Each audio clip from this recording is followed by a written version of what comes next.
जी अस्सलाम वालेकुम students. So let's continue with this lecture. So rule number 6 is that same के बाद as आएगा या that आएगा. ठीक है, same के बाद as आएगा या that आएगा और such के बाद हमेशा as आएगा. So same is followed by as and that and such is followed by as. Example के तौर पे देखते हैं. This is not the same coat as mine. ठीक है, same is followed by as. This is such an interesting lesson as I have never read. So such is followed by as. Such के आगे as आएगा और same के आगे as भी आ सकता है, that भी आ सकता है. Who is used for the human beings? इंसानों के लिए, living beings के लिए, इंसानों के लिए, सिर्फ इंसानों के लिए who का इस्तेमाल होगा और एनिमल्स के लिए और नॉन लिविंग थिंग्स के लिए दैट और विच का इस्तेमाल होगा. ठीक है, who is used for the human beings only, that and which is reserved for the animals and non living things, non living beings.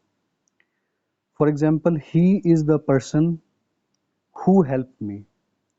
अब ही लिविंग बीइंग है इसलिए इसके आगे हु का इस्तेमाल हुआ है. सो हु डिपिक्ट करेगा लिविंग बीइंग्स को और हु यहाँ पे डेमोन्स्ट्रेटिव प्रोनाउन है. तो जो हु डेमोन्स्ट्रेटिव प्रोनाउन है तो ये लिविंग बीइंग्स यानी कि ह्यूमन बीइंग्स के साथ, सिर्फ ह्यूमन बीइंग्स के साथ आएगा और एनिमल्स के साथ और नॉन लिविंग्स के साथ आएगा that. So panda is an animal, panda is the animal that is faithful. ठीक है, या panda is the animal which is faithful, या dog is the animal which is faithful. So who आएगा human beings के साथ as a demonstrative pronoun के तौर पे और that आएगा animals और non living things के साथ as a demonstrative pronoun के तौर पे. और ये दोनों demonstrative pronoun इसलिए कहलाते हैं क्योंकि उस pronoun की तरफ demonstrate करते हैं, उस pronoun को depict करते हैं. कौन से pronoun को?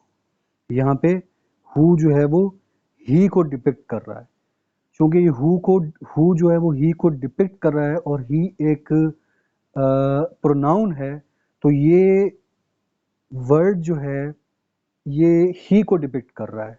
ठीक हो गया. सो ये होगा relative pronoun. Let's move further.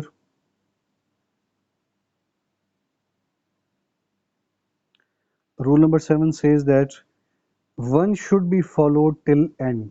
अगर आप कोई सेंटेंस बना रहे हैं जो कि आप जिसमें वन का इस्तेमाल कर रहे हैं तो उसको हिज में कन्वर्ट ना करें, उसको टोटल सेंटेंस तक साथ लेके चलें. For example, one must be too busy in one's work होगा, ये ठीक है. One must be too busy in his work जो है वो गलत है. So this is the wrong sentence. अगर आप वन का इस्तेमाल कर रहे हो तो पूरे फिक्रे में, पूरे जुमले में वन का ही इस्तेमाल करेंगे, वन को आगे आप हिज में कन्वर्ट नहीं करेंगे. So one must do one's duty, one must be too busy in one's work, one must be too busy in अगर his work लगा रहे हैं तो ये टेक्निकली तौर पे गलत कंसिडर होगा. वन को हमेशा आपने फिक्रे में साथ लेके चलना है. So one must do one's duty, one must do his duty जो होगा वो गलत कंसिडर होगा. अच्छा, जो रिफ्लेक्सिव प्रोनाउंस होते हैं like himself, myself, yourself, itself, themselves, ये जो रिफ्लेक्सिव प्रोनाउंस होते हैं, ठीक है, ट्रांजिटिव वर्ब के बाद रिफ्लेक्सिव प्रोनाउन का आना ज़रूरी होता है. ये वाले जो वर्ब्स हैं, इन वर्ब्स के बाद रिफ्लेक्सिव प्रोनाउन का आना ज़रूरी होता है. Now these are the transitive verbs.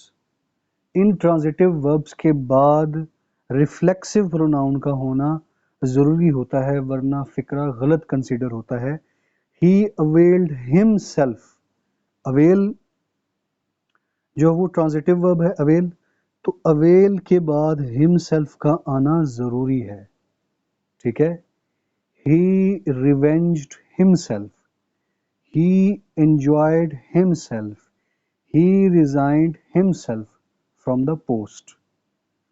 So whenever these transitive verbs are used, उनके बाद हमेशा रिफ्लेक्सिव प्रोनाउन आएगा, ठीक है। दे availed themselves, they revenged themselves, they resigned themselves, they enjoyed themselves in the zoo, ठीक है। सो जो भी नाउन होगा उसका आगे जो रिफ्लेक्सिव प्रोनाउन बनेगा, तो इंट्रांजिटिव वर्ब के बाद रिफ्लेक्सिव प्रोनाउन का आना बहुत ज़रूरी है, ठीक है। सो ही का रिफ्लेक्सिव प्रोनाउन क्या होगा? हिमसेल्फ। अगर यहाँ पे दे होता तो उनका रिफ्लेक्सिव प्रोनाउन क्या होता? themselves। शी होता तो उसका रिफ्लेक्सिव प्रोनाउन होता herself, ठीक है। सो जो भी प्रोनाउन होगा उसका जो रिफ्लेक्सिव प्रोनाउन होगा वो लाजमी आएगा अगर ये वर्ड्स इस्तेमाल हो रहे हैं तो ये जो ट्रांजिटिव वर्ब्स हैं इनके बाद रिफ्लेक्सिव नाउन का आना बहुत ज़रूरी होता है, ठीक है। Let's move further. अच्छा, जो रिफ्लेक्सिव प्रोनाउन होता है, रिफ्लेक्सिव प्रोनाउन उस प्रोनाउन को कहते हैं जो किसी प्रोनाउन को रिफ्लेक्ट कर रहा होता है। लाइक ही एक प्रोनाउन है, इसका रिफ्लेक्सिव प्रोनाउन हिमसेल्फ होगा क्योंकि हिमसेल्फ ही को रिफ्लेक्ट कर रहा है। शी एक प्रोनाउन है और इसका रिफ्लेक्टिव प्रोनाउन हरसेल्फ होगा क्योंकि हरसेल्फ शी को रिफ्लेक्ट कर रहा है। सो जो रिफ्लेक्टिव प्रोनाउंस होते हैं, ठीक है, वो एक्चुअल नाउन या प्रोनाउन के फौरन बाद आया करते हैं। नाउन या प्रोनाउन के फौरन बाद जो होगा वो रिफ्लेक्सिव प्रोनाउन आएगा। For example, he did this himself wrong होगा, ही हिमसेल्फ डिड दिस ये राइट होगा, क्योंकि ये जो रिफ्लेक्सिव प्रोनाउन है ये इस प्रोनाउन के ही के फौरन बाद आना चाहिए। सो ये जो रिफ्लेक्सिव प्रोनाउन है ये ही के फौरन बाद आएगा। तो ये रिफ्लेक्सिव प्रोनाउन होता है वो एक्चुअल प्रोनाउन के फौरन बाद आता है, जिसकी वजह से he himself did this right consider होगा और he did this himself wrong होगा, क्योंकि यहाँ पे रिफ्लेक्सिव प्रोनाउन ही के बाद नहीं आ रहा, इसलिए ये सेंटेंस गलत है। और यहाँ पे रिफ्लेक्सिव प्रोनाउन एक्चुअली ही के बाद आ रहा है, यानी कि प्रोनाउन के बाद आ रहा है, तो ये सेंटेंस ठीक है। तो रिफ्लेक्सिव प्रोनाउन हमेशा उस प्रोनाउन के फौरन बाद आएगा जिसको ये रिफ्लेक्ट कर रहा होगा। अब हिमसेल्फ यहाँ पे ही को रिफ्लेक्ट कर रहा है तो इसलिए ये ही के फौरन बाद आएगा तो कंसीडर ठीक होगा। ये इसके और ही के दरमियान यहाँ पे डिड मौजूद है इसलिए ये गलत है, ठीक हो गया। स्टूडेंट्स, ये चीज बड़ा कंफ्यूज करती है, few, a few, the few, इन तीनों के दरमियान आज फर्क को अंडरस्टैंड कर देते हैं, ठीक है। फ्यू का मतलब होता है नथिंग, कोई भी चीज। फ्यू का मतलब होता है कोई भी चीज नहीं, नथिंग। अ फ्यू का मतलब होता है सर्टेन नंबर, कुछ मिकदार, कुछ तादाद। द फ्यू का मतलब है जितनी थी सारी, ऑल, ठीक है।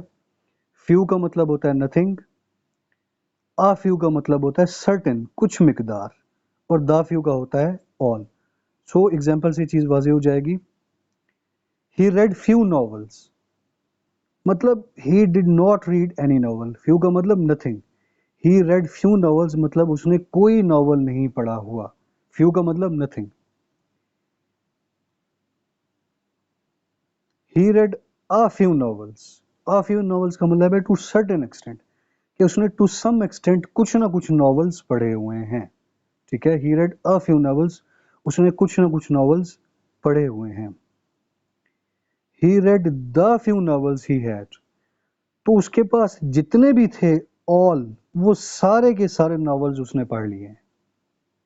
He read the few novels, जितने भी चंद एक नॉवेल्स उसके पास थे उसने वो सारे के सारे जो है वो पढ़ लिए हैं, ठीक है। सो ही रेड फ्यू नॉवेल्स, उसने कोई नॉवल नहीं पढ़ा। ही रेड अ फ्यू नॉवेल्स, उसके पास जितने भी, मतलब उसने चंद एक नॉवल पढ़े हैं, सर्टेन टू सम एक्सटेंट उसने नॉवेल्स पढ़े हुए हैं। He read the few novels he had, उसके पास जितने भी नॉवेल्स थे वो सारे के सारे उसने पढ़ लिए हैं।